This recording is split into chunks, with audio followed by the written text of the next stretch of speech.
Assalamualaikum warahmatullahi wabarakatuh. Bismillahirrahmanirrahim. Selamat datang di pertemuan 3 sampai pertemuan 4 mata kuliah Statistika 1, yaitu bab tentang populasi dan sampel. Setelah pada pertemuan sebelumnya kita membahas mengenai pengukuran data, hari ini kita melangkah ke konsep populasi dan sampel. Ini adalah dasar penting yang akan menentukan validitas dan generalisasi hasil penelitian kita.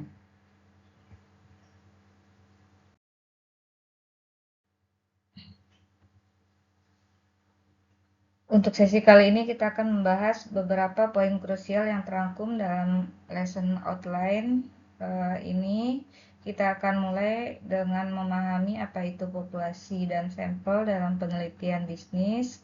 Selanjutnya, kita akan mendalami berbagai teknik pengambilan sampel yang terbagi menjadi probability sampling dan non-probability sampling. Kita juga akan mempelajari bagaimana pengukuran sampel dilakukan, dan terakhir kita akan mengidentifikasi apa itu kesalahan sampling serta bagaimana cara meminimalisirnya.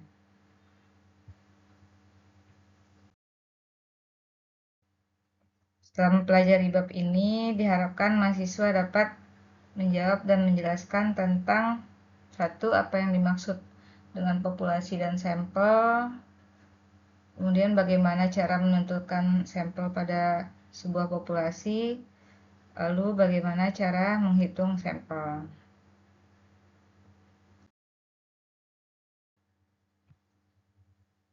Mari kita mulai dengan memahami esensi dari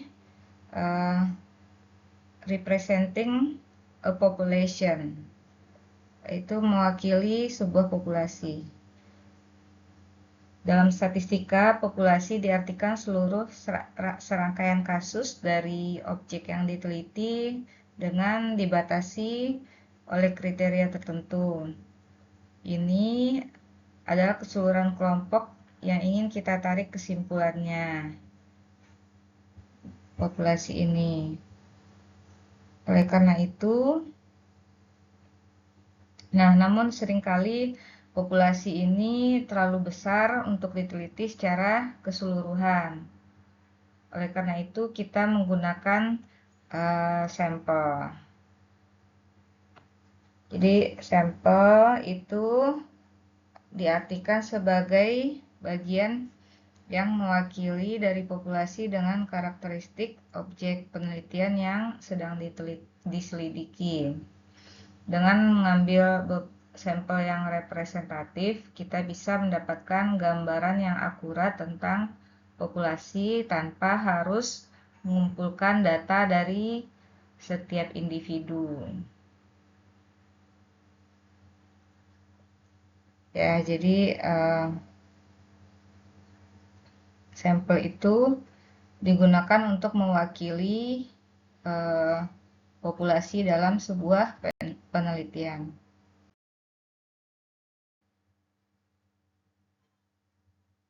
Nah, sebenarnya metode pengumpulan data itu ada dua, yaitu sensus dan sampling. Kalau sensus, kita sering mendengar ya di Badan Pusat Statistik atau BPS, sensus penduduk, bla bla bla gitu. Itu dia semua populasi didata. Diambil datanya dari semua populasi tanpa terkecuali, kayak sensus penduduk itu. Namun kalau sampling itu hanya mewakili mewakili perwakilan saja dari populasi. Jadi secara garis besar ada dua, sensus itu semua populasi diteliti dan datanya, kalau sampling hanya sebagian saja.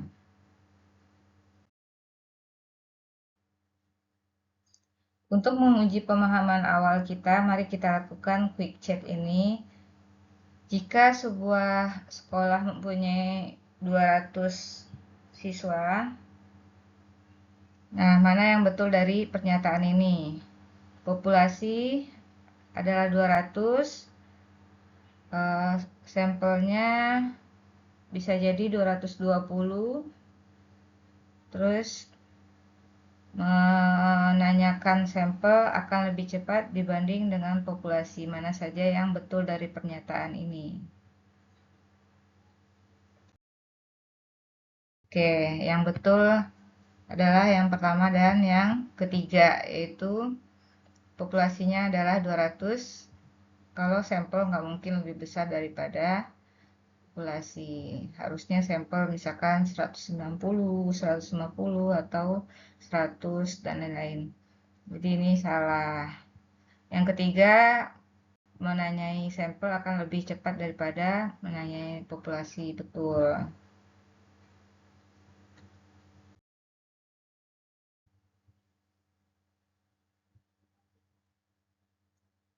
Oke, kita lanjut ini. Nah, ini dia teknik-teknik sampel. Kita langsung ke ringkasannya aja ya. Teknik sampling itu terbagi menjadi dua kategori utama, yaitu probability sampling dan non-probability sampling. Nah, masing-masing ini punya 5 pembagian lagi ya. Langsung saja kita ke jenis yang pertama ya. Jadi penjelasannya itu kalau probability sampling itu setiap anggota memiliki kesempatan yang sama untuk dipilih ya. Jadi siapapun sama rata bisa jadi terpilih gitu. Nah, sedangkan non-probability sampling adalah teknik di mana pengambilan sampel tidak didasarkan pada peluang yang sama. Jadi ada kriterianya gitu, supaya dia bisa terpilih menjadi sampel. Kita mulai dari probability sampling dulu. Jenis yang pertama, ini yang paling terkenal, yaitu simple random sampling. Teknik ini dilakukan dengan memilih sampel secara acak, sehingga setiap elemen dalam populasi memiliki peluang yang sama untuk dipilih. Nih, sebagai contoh, sebuah perusahaan ingin mengetahui tingkat kepuasan 1000 pelanggan terhadap layanan mereka. Dari daftar seluruh pelanggan, perusahaan memilih 100 orang secara acak gitu. Ini populasinya misalkan pelanggannya total ada 1000 orang, lalu diambil 100 orang secara acak, secara random aja, tidak ada kriteria apa-apa, tidak ada langkah apa-apa, diambil semua orang di populasi ini punya peluang untuk terambil sebagai sampel gitu, sebanyak 100 orang. Itu pengertian dari simple random sampling.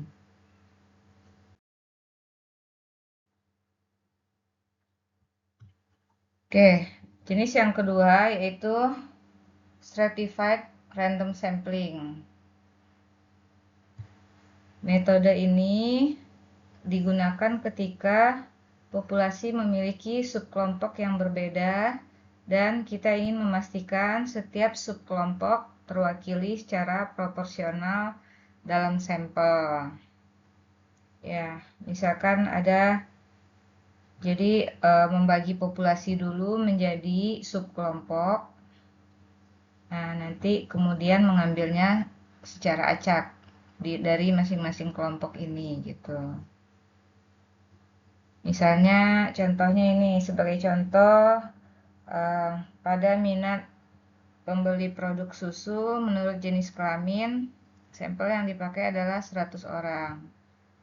Nah, ini dalam populasi itu adalah 60% perempuan dan 40% laki-laki. Nah, ini supaya secara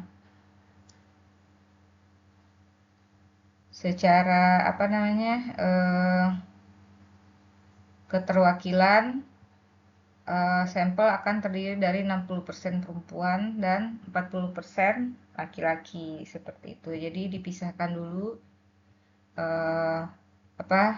pembeli produk yang berjenis kelamin laki-laki dengan yang berjenis kelamin perempuan, baru secara acak diambil dari laki-laki 40 orang, diambil dari kelompok perempuan 60 orang. Itu contoh dari stratified random sampling. Jenis yang ketiga yaitu cluster random sampling. Teknik ini sangat berguna ketika populasi tersebar secara geografis. Ya, jadi sampel acak diambil melalui klaster berdasarkan pembagian populasi. Manfaat metode cluster random sampling ini menghemat kos dan waktu saat subjek terbagi di beberapa wilayah geografis yang luas, gitu. Ini contohnya, peneliti akan mengamati penjualan produk susu berkalsium di Provinsi Jawa Tengah. Peneliti dapat mengambil beberapa supermarket dan toko yang berada pada masing-masing kota di Jawa Tengah. Jadi misalkan di Jawa Tengah ada 6 kota kabupaten. Nah, dikelompokkan dulu, baru nanti dari masing-masing kota kabupaten diambil secara acak sampelnya, gitu. Jadi perbedaannya sama stratified adalah kalau cluster lebih ke pembagian berdasarkan geografis, kalau stratified itu berdasarkan kelompok-kelompok. Jenis yang keempat adalah systematic sampling. Teknik ini adalah pengambilan sampel acak yang relatif sederhana namun efektif. Langkah awalnya adalah mempersiapkan daftar subjek dalam populasi untuk dipilih sebagai anggota sampel. Setelah daftar tersebut ada, kita menentukan interval sampling. Jadi setiap subjek di populasi itu diberi nomor, misalkan seperti ini. Nah, misalkan ya, jika jumlah populasi 1000 orang karyawan, sampel yang diinginkan 100 orang, maka caranya subjek diberi nomor urut 1 sampai 1000, kemudian populasi dibagi sampel, yaitu 1000 bagi 10, jadi 10 grup. Ini berarti kita akan memilih setiap orang ke-10 misalkan. Jadi tiap anggota subgrup 100 diberi nomor urut kembali untuk mengambil sampel. Titik awal pemilihan bisa ditentukan secara acak. Misalnya jika kita mulai dari nomor 3, maka yang akan terpilih adalah 3, 13, dan 23, seperti itu. Jadi 1000 orang karyawan itu dibagi menjadi 10 grup. Nah, nanti dari 10 grup itu masing-masing diambil secara acak, gitu ya. Jadi ini mungkin lebih biar lebih adil, lebih merata sampelnya, seperti itu. Nah, selanjutnya, jenis selanjutnya yaitu multi-stage sampling. Seperti namanya, teknik ini melibatkan beberapa tahapan sampling. Jadi dia mungkin bisa sebenarnya basicnya dari stratified ya, stratified sampling. Jadi dikelompok-kelompokin, diambil. Tapi kalau stratified itu hanya sekali saja mengelompokkan gitu. Kalau multistage itu berkali-kali, beberapa kali mengelompokkan sampai akhirnya mendapatkan sampel yang siap untuk diteliti gitu. Nih, sebagai contoh ya, ini biasanya multi-stage sampling ini digunakan kepada populasi yang jumlahnya sangat besar. Ini contoh penggunaannya adalah pada sensus penduduk.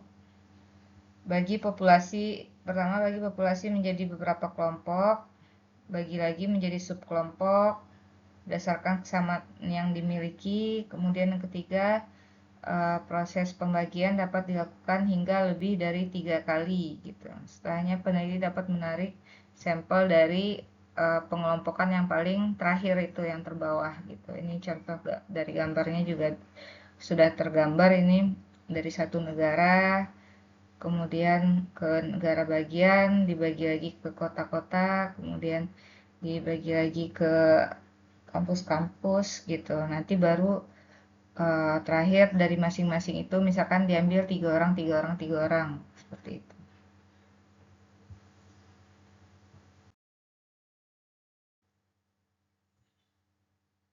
Nah, setelah kita membahas berbagai teknik probability sampling yang memberikan peluang yang sama pada setiap anggota populasi untuk terpilih, kini kita akan beralih ke teknik sampling non probabilitas ya. Dalam teknik ini, pemilihan sampel tidak didasarkan pada peluang yang sama, melainkan seringkali berdasarkan kriteria atau kemudahan tertentu. Kita mulai dengan yang pertama, yaitu kuota sampling. Dalam teknik ini, responden dipilih berdasarkan karakteristik tertentu, sehingga jumlah anggota sampel suatu populasi memiliki persamaan distribusi karakteristik. Artinya, kita menetapkan kuota untuk setiap kategori yang relevan, kemudian mencari responden yang memenuhi kuota tersebut. Sebagai contoh, jika kita meneliti responden wisatawan mancanegara, kita mungkin menetapkan kuota sebagai berikut. 20 orang kuotanya untuk warga negara Inggris, 15 untuk Australia, 25 orang untuk warga negara Amerika. Lalu peneliti akan terus mencari responden hingga kuota untuk setiap kategori terpenuhi, seperti itu. Atau contoh lain misalkan untuk laki-laki, untuk pria kuotanya sekian, wanita, anak-anak sekian gitu. Jadi seperti itu kuota sampling. Selanjutnya yang kedua, snowball sampling. Teknik ini sering digunakan dalam penelitian yang melibatkan populasi yang sulit dijangkau atau memiliki karakteristik sensitif, gitu ya.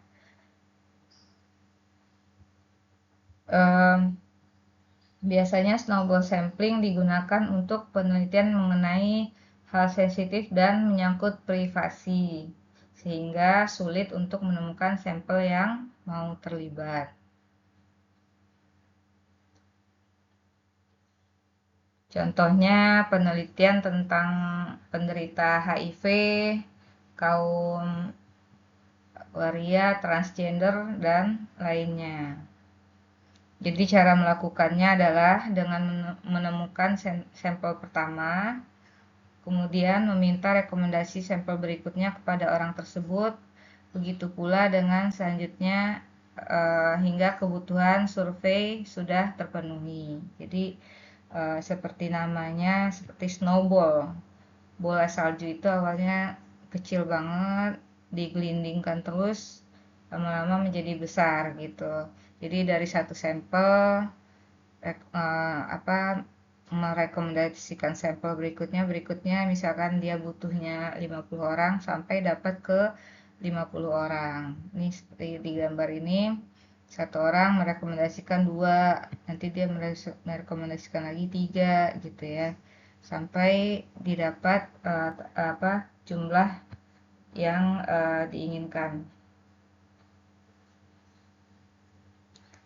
Lalu selanjutnya yang ketiga adalah judgment sampling.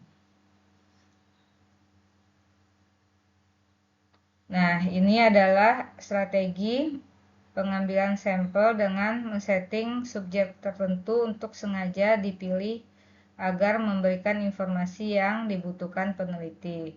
Artinya peneliti menggunakan penilaian atau keahliannya untuk memilih sampel yang dianggap paling relevan dan informatif untuk tujuan penelitian. Contoh, misalkan peneliti ingin memilih sampel individu yang menurutnya berpotensi atau paling mungkin untuk membeli mobil mewah. Nah, peneliti akan menggunakan pengetahuannya tentang karakteristik pembeli mobil mewah untuk memilih responden yang tepat. Misalkan menurut peneliti, dia menjudge bahwa orang-orang yang arisan sosialita itu potensi untuk membeli mobil mewah, maka dia akan mengambil sampel di situ. Atau orang-orang yang sering main olahraga mahal seperti golf gitu kan, dia akan ke sana untuk mencari sampel. Ya, jadi itu judgementnya seperti itu. Ada juga yang menyamakan penelitian judgment sampling ini sama seperti jenis teknik sampling purposive sampling gitu. Ada yang menyamakan, ada juga yang memisahkannya. Selanjutnya, yang keempat adalah convenience sampling, atau nama lainnya adalah accidental sampling. Teknik ini melibatkan pemilihan sampel berdasarkan kemudahan akses. Convenience ini kan artinya nyaman ya, atau mudah, jadi yang mudah diakses saja gitu ya, berdasarkan kemudahan akses atau keterjangkauan peneliti. Meski mudah dilakukan, teknik ini kurang representatif karena cenderung bias gitu ya. Misalnya nih contohnya, mengukur kepuasan warga Jakarta kepada fasilitas transportasi. Jadi peneliti bisa berjaga di sekitar stasiun dan halte, kemudian menanyai orang-orang yang menggunakan fasilitas transum tersebut gitu. Ya, accidental berarti kan artinya secara tiba-tiba aja gitu ya, ketemu orang wawancara seperti itu, atau kuesioner kayak gitu ya. Nah, selanjutnya yang kelima adalah purposive sampling. Ini juga lumayan terkenal dan sering dipakai dalam penelitian. Dalam teknik ini, sampel dipilih berdasarkan kriteria tertentu yang sesuai dengan tujuan penelitian. Hanya elemen yang dianggap relevan ya dengan penelitian yang akan dipilih. Misalnya mengukur kepuasan konsumen Shopee, maka peneliti akan memilih responden yang sudah pernah berbelanja di Shopee. Seperti itu.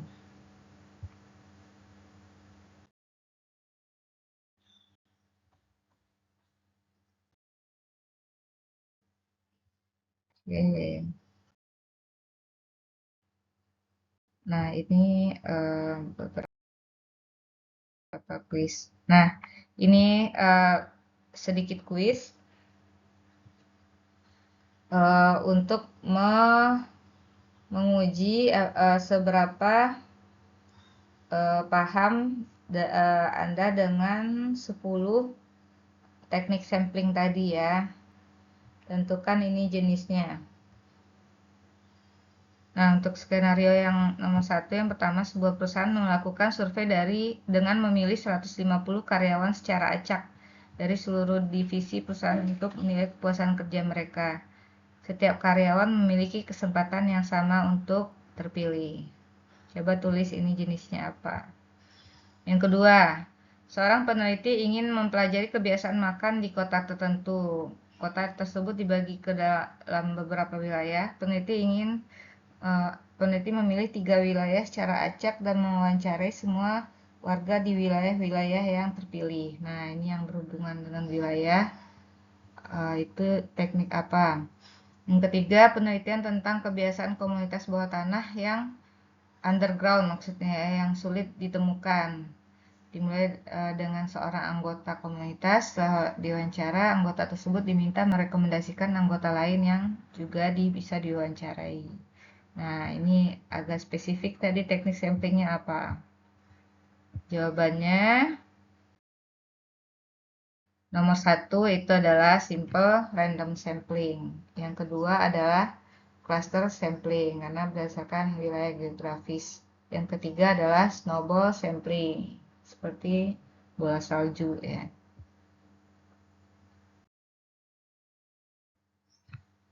Baik, jika Anda sudah memahami berbagai teknik sampling, nah penting juga bagi kita untuk memahami apa itu kesalahan sampling. Jadi kesalahan pengambilan sampel adalah perbedaan antara nilai sampel atau value di sampel dengan value di populasi sebenarnya gitu. Jadi kurang akurat gitu.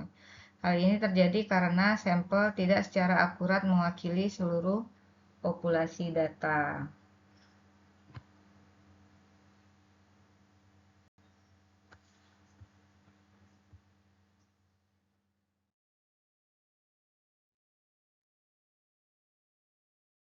Nah,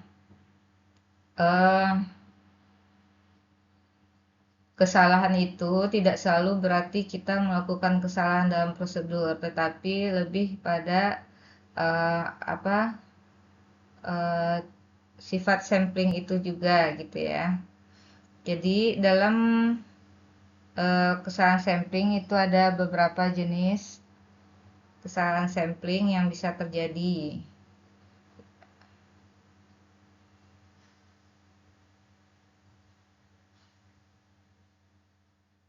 Yang pertama adalah kesalahan spesifikasi populasi.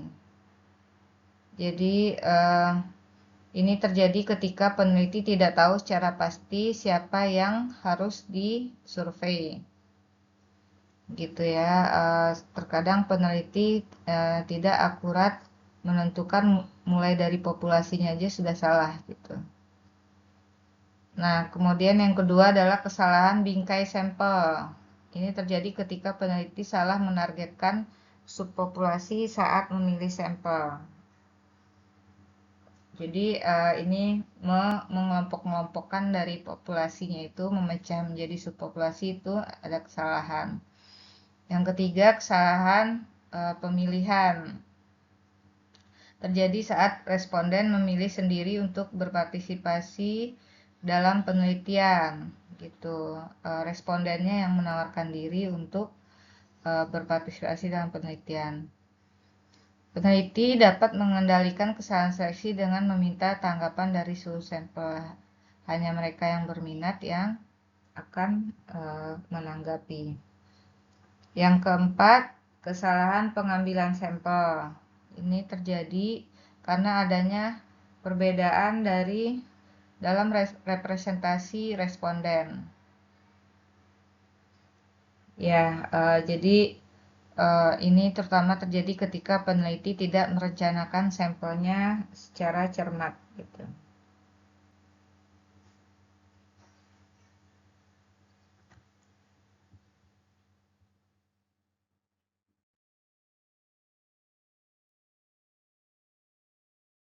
Untuk meminimalkan kesalahan sampling,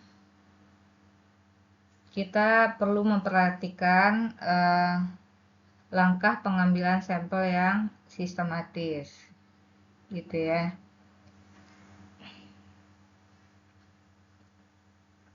Nah, ini cara-cara meminimalkan kesalahan sampling. Yang pertama, menggunakan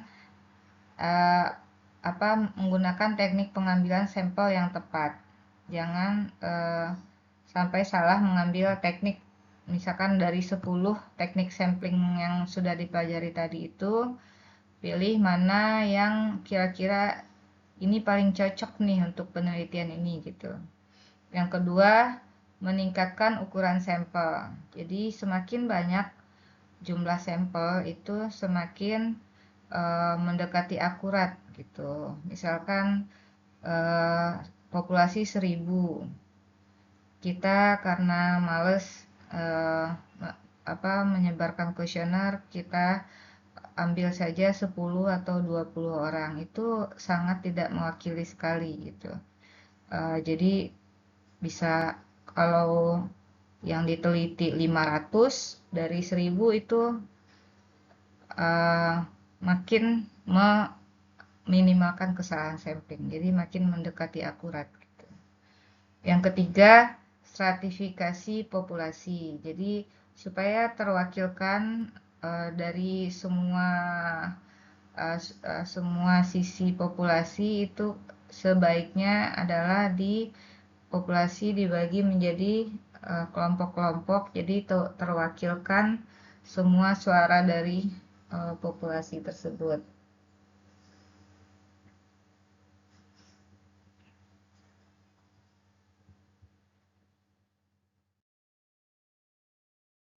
Nah, ini dia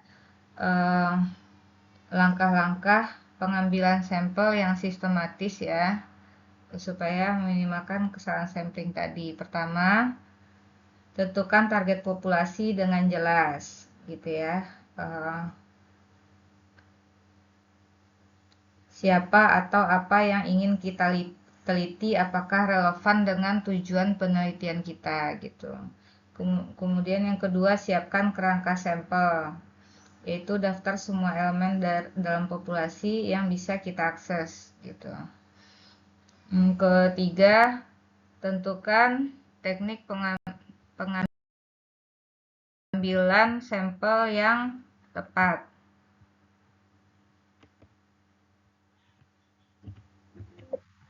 Oke,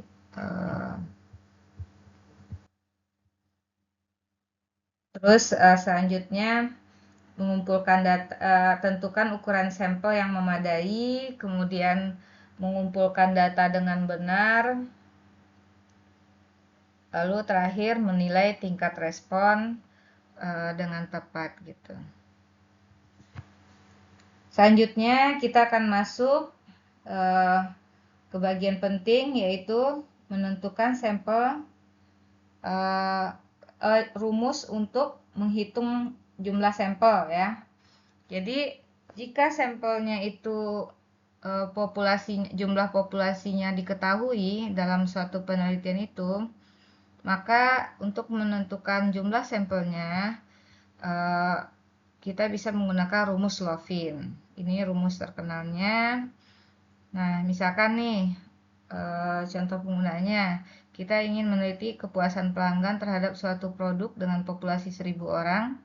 Tingkat kesalahan yang kita tolerir adalah 5% atau 0,05, maka perhitungannya adalah masukkan ke rumus Lovin, lalu hasilnya adalah 285 gitu. Jadi dari 1000 orang itu idealnya sampelnya adalah 285 orang untuk tingkat kesalahan 5%, toleransi kesalahannya 5%. Jika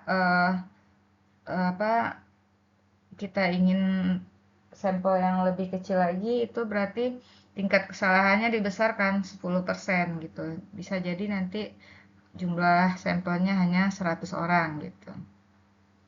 Tapi ya risikonya itu tingkat kesalahannya 10% gitu. Kalau tingkat kesalahannya kecil, maka perlu sampel yang banyak, yaitu 285 ini gitu.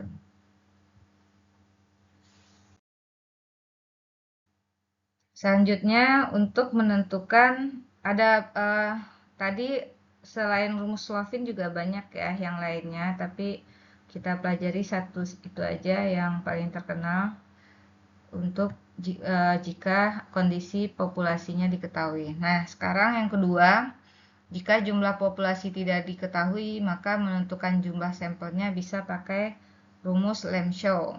Rumusnya seperti ini. Nah, ini contoh dari penggunaan rumusnya dengan tingkat kesalahan 5% gitu ya. Nah, ini dia. Jumlah populasi tidak ada di sini karena tidak diketahui. Nah, ini dia sampelnya 384 gitu. Atau ada cara lain pakai teknik Hare, rumus Hare. Jadi ukuran sampel yang baik dalam penelitian adalah 100-200 responden. Selain itu, Hare juga menyarankan bahwa jumlah minimum sampel yang sebaiknya digunakan adalah 5 kali 10 dari indikator variabel. Misalkan sebuah kuesioner itu ada 12 ya pernyataannya, maka sampelnya itu bisa dari 60 sampai 120. Makin besar makin bagus. Diambil yang 120-nya makin bagus gitu, makin mewakili dari populasi. Oke. Sekian materi kita hari ini. Jika ada pertanyaan, silakan ditanyakan. Terakhir, kita tutup dengan kuis.